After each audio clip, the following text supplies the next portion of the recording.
खूप प्रगती केलेली दिसते.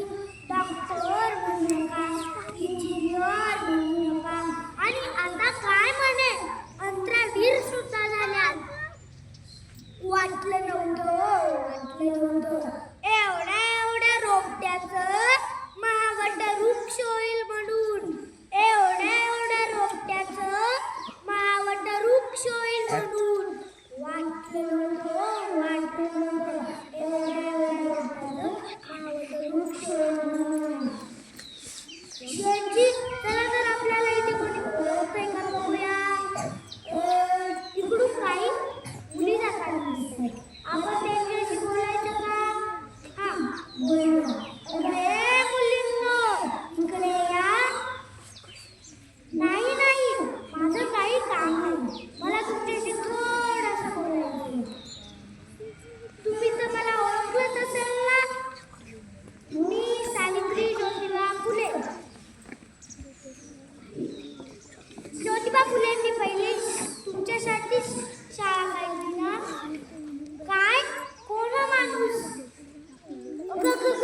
गेल्या बाया शेवटी आपल्याला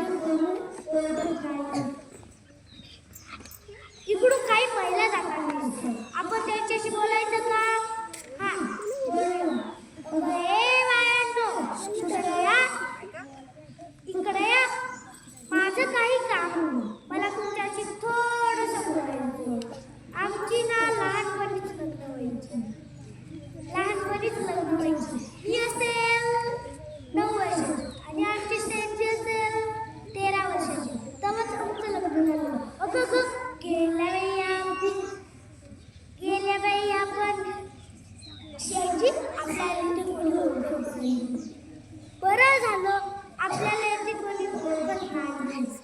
एखाद्याची पूजा बांधली, त्याला देव बनवलं की क्रांतीचा प्रवास होता सुरू होतो. चाकं उलटी लागतात. पुण्यात भिल्लेवाडीत पहिली शाळा काढली आणि मी त्या शाळेची मुख्याध्यापिका, पहिली मुख्याध्यापिका आणि शिक्षिका झाली. आणि एक माणूस माझ्यासमोर येऊन म्हणतो, अगं टवळे, आधी आपल्या पोरीबाईचं शिक्षण बंद कर. मग शेण माझं तेही सहन केलं, दगड मारून तेही सहन केलं, पण आता माझ्या सहनशीलतेचा अंत अशी घेतली त्याच्यात